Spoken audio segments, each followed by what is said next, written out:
मौजूद जम्मू सम्मानीय विद्वान मंत्री महोदय और राजभाषा आयोग के सदस्य और संगवारी मल्ला मोर जय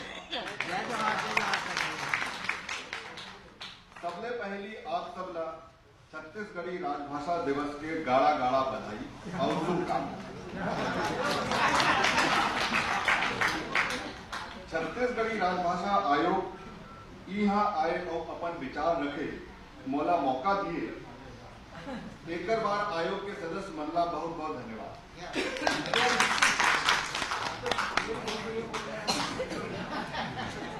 वो छत्तीसगढ़ी जेमा भगवान राम के माता कौशल्या बोल बर सीखे, वो भाषा जेमा माता कौशल्या के मातृभाषा बने, वो छत्तीसगढ़ी जेमा आदि कवि धनी धर्मदास कबीर के संदेश दुनिया भर में बगराई, वो भाषा के टूटे फूटे दो अक्षर बोल के मैं गर्व में भरे हैं।